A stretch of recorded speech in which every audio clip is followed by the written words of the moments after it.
John here, your favorite remote CPA, Hi, and I'm Lisa. and we're going to talk about everything you should have on your radar at year end. Just a quick disclaimer before we get started. Everything we talk about here today is for discussion purposes only, and you should consult us or another tax professional before you make any official tax decisions.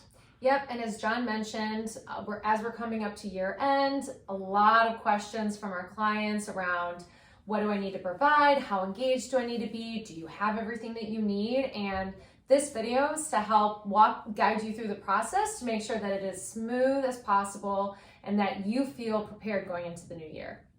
Yes.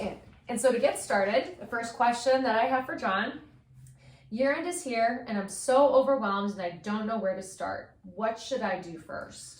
Great question. So first, I would try to get as many accounts reconciled on your balance sheet as possible. So start with your business checking account, your main operating account.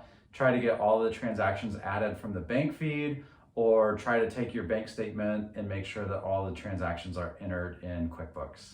So what if I haven't reconciled anything this entire year? Where should I start, or what is the bare minimum that I should have reconciled? Yeah, so it can be overwhelming if you haven't touched your books in 12 months, but start small, break it into smaller chunks.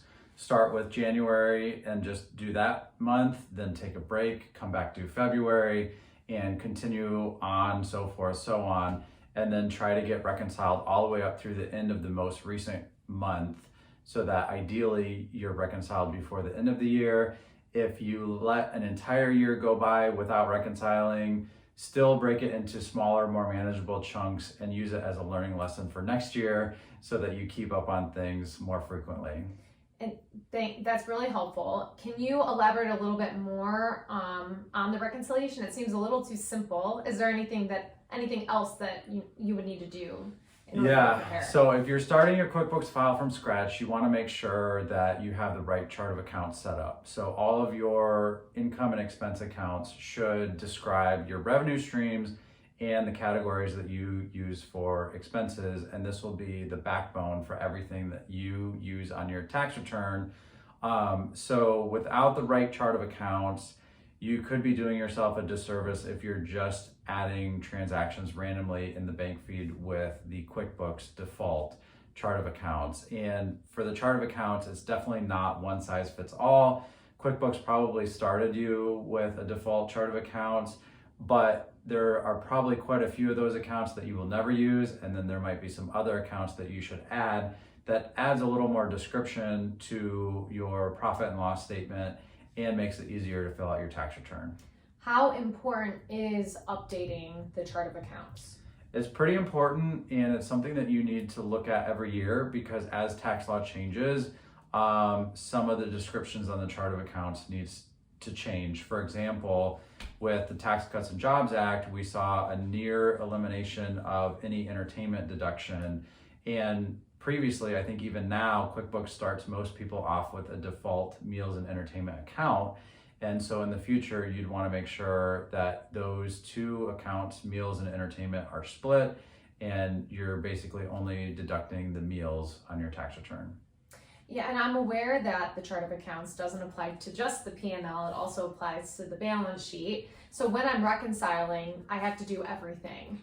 Preferably, yes. So a lot of people only look at their checking account and they think that that's the account that needs to be reconciled. But if you've got any business credit cards, if you've got any long-term liabilities like an SBA loan, like an EIDL loan, you'd want to get the statement for the most recent month ended and make sure that you have all the interest expense recorded and reconcile all of those balance sheet accounts. So that will make sure you capture all of your eligible business deductions for your tax return. Got it. What if I'm going through my reconciliation, I get to zero, but I still have lingering items that are uncleared? Great question. So you will need to investigate any uncleared transactions. So maybe a check got lost in the mail and you still owe money to one of your vendors. You'll want to get that check reissued, preferably cleared before the end of the year. Or maybe there's some instances where that check is never going to clear and it just needs to be deleted. So the risk of having those uncleared items on your reconciliation is they're still probably playing a role in your financial statements, and they could be making your financial statements inaccurate. So definitely make sure that your uncleared items are cleared off.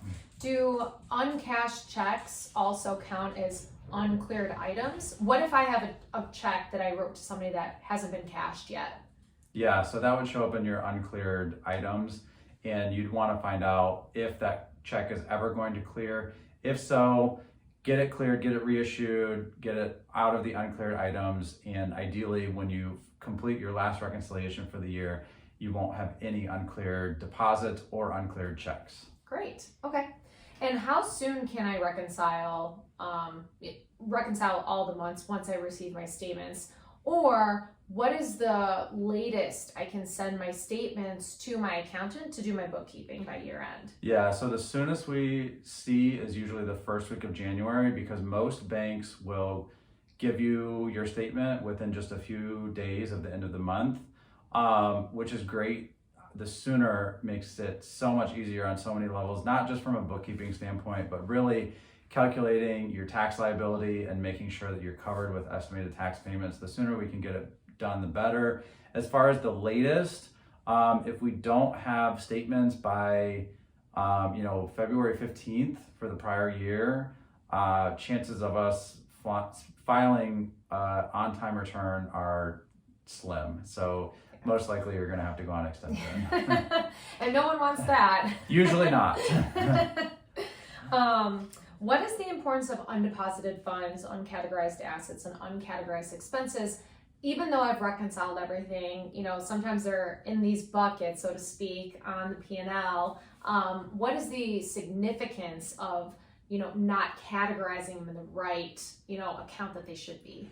Yeah, so for undeposited funds, if you reconcile every account on your balance sheet, that one should get picked up. We meet a lot of people who have lingering items in their undeposited funds, and those play a role in making inaccurate financial statements. So when you reconcile all of your balance sheet accounts, you'll catch those undeposited funds. As far as uncategorized income, uncategorized expense, and uncategorized asset, well, uncategorized asset would also be picked up on the balance sheet reconciliation. Uncategorized income is probably the lowest priority because the IRS doesn't really care where you get your income from as long as it's all declared on your income tax form so that your tax liability is calculated correctly. But for your own benefit, I would still try to get everything out of uncategorized income and classify it to the revenue stream where it came from, so you have some more color on your operation and you make sure that you know where you're getting paid from. And then uncategorized expense, that one definitely has to be cleared out to zero. All of those items need to be properly classified to the expense items that they belong with. Gotcha. So once I'm done with all of my reconciliations and everything has been categorized, and then I move on to payroll, is there anything that I need to do to prepare for year end if I have payroll? Yeah, so your payroll provider should do most of the heavy lifting for you, but heading into year end, definitely make sure all of your employees' names, addresses, dates of birth, and even email addresses are correct in the payroll system, because your payroll provider will use that to send out W-2s. And the advantage of having the email address is all of these can be sent electronically, and it will greatly cut down on that infamous question of, where is my W-2? And that question, we get it every year. It's a huge waste of time because we have to go in and pull the W-2, and you as a business owner trying to manage all of those, where is my W-2 requests?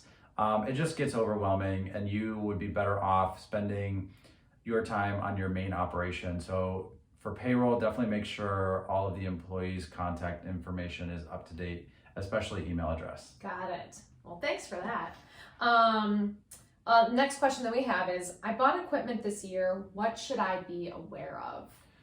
Good question. So this one can vary drastically based on the type of legal entity you are. So with the Tax Cuts and Jobs Act, we saw a huge increase in the amount of bonus depreciation that most people are eligible for. We also have Section 179 depreciation. So in normal circumstances, there could be the potential for you to greatly increase your deductible expenses from these extra depreciation methods. But you want to watch out if you're any kind of a rental property operator, because most of those assets have to be depreciated over the full useful life of 27.5 years. But I would definitely include any equipment that's in question as its own expense account on the P&L, so that you or your accountant draws attention to that and you look at it on a line-by-line basis. Anything that's $1,000 or more, you might want to consider for capitalization. Capitalization can hurt or hinder you. It hinders in that it could reduce the amount of tax deductions you have in the current year. But if you know you're going to struggle in the years to come, you might want to spread out those tax deductions over multiple years. Cool. Okay. Well, thanks for that. The last question that I have in regards to year end is, what do I need to do in regards to 1099s? Yeah, so this one is a tricky one, and it's also somewhat urgent because it's the tax return that comes first. So a lot of people don't realize that 1099s are due to the recipient by the last business day of January. So this means you need to be collecting W-9s throughout your tax year. Preferably you get a vendor's W-9 before you make a payment to them. And you need to evaluate sending 1099s on a case-by-case basis. So these would be for people you paid $600 or more during the tax year, who provided services, not goods, and people who were paid by a method other than credit card. So if you pay by credit card, it's up to the credit card issuer to send the 1099. Keep in mind, a W-9 never expires. So once you collect the W-9 the first time, you'll never have to get it from that vendor again.